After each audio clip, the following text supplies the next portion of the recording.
This is the worst advice ever if you're 30 plus and you're trying to join the Navy. I've been in the Navy 13 years and I help a lot of people get success fast and get it often. So first things first, I've been watching the videos that you guys been watching and you've been wasting your time. It's a lot of bad information out there, but I'm gonna set the record straight.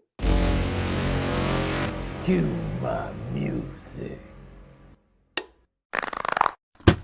I'm sure you heard this one before. Oh, you joining late, you joining late.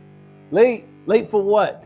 There ain't no age that you're supposed to be joining the military. And besides, what's the rush? You either join or you don't. But you think about it, weigh the pros and weigh the cons, and then you make your decision. Then what is it, late for retirement? You can't be late for retirement because the average retirement age is what, 67? Okay, so if you do 20 years in the Navy, let's say you get in at 41. All right, so you get in at 41, you get out at 61. That's still about what, 6 years before you're supposed to retire. So how can you be late? Late for what? That's a bunch of bullshit.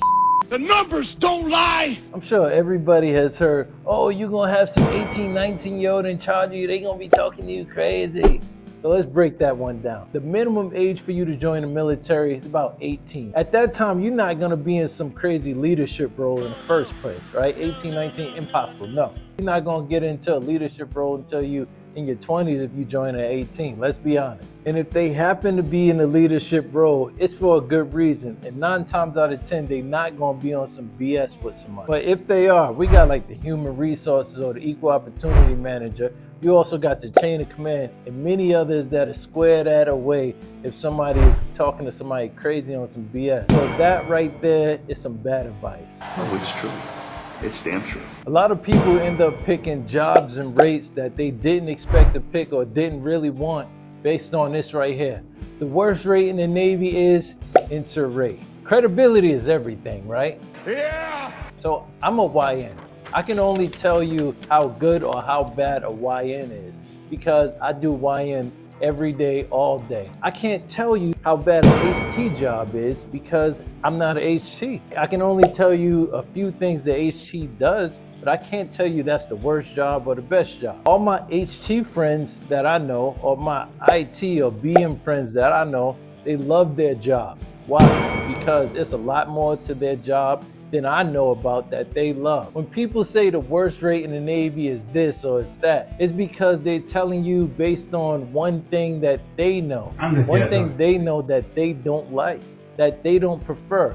And so they project that on everybody else. And then you guys eat it all up. That's bad information. I'm telling you, you might like something that they're telling you. You might like a job that they're telling you is the job ever. You're not gonna hear this honest experience everywhere. I'm telling you that straight up. So if this is valuable to you, make sure that you like and subscribe to my page and also comment below some of the worst advice you've heard. Some people join, miss out on money, experience, rank, peace of mind, everything just because of this bad piece of advice right here. Avoid ships. Avoid deployment, avoid going underway. Nah, that's super bad advice. This is why. When you go on a ship, underway or deployment, whatever, that's your time to reset. That's a time where you get to save more money, gain more experience so you can gain more rank. Don't listen to that, man. That's super selfish for you and your family and then for a whole bunch of other people in the Navy.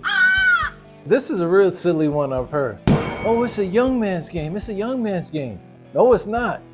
Young men don't care about no damn military. The younger generation doesn't care because we all hate the military. We hate America. But to be fair, old men don't either. But that's another story. Another thing, young men, they're not really that competitive, so they don't really be standing out. Young men, they only care about me, myself, and I. So no, I can't say that it's a young man's game. And that's no disrespect to any young men out there. This won't keep you from making rank and elevating fast. When you get in, don't volunteer for shit. At 30 plus, you should be taking almost any opportunity you can get because that's who stand out. That's who make rank. Based on all my time in the Navy, I've been through like 5 different duty stations and I've seen that everybody who don't volunteer, they take a long time to make rank and to get paid. And at 30 plus, that's a terrible move to make. I think this piece of advice is such a time waster. Do 4 years and then get out. What?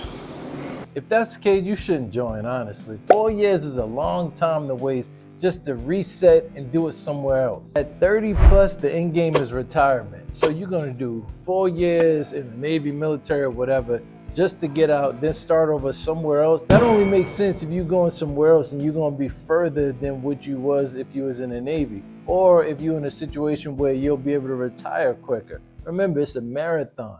Is any of this making sense? Let me know in the comments, and watch this next video for the best advice for anybody trying to join the Navy at 30 plus. And don't forget to like and subscribe to the page on your way out. For further entries, this page, Tony Tone, out.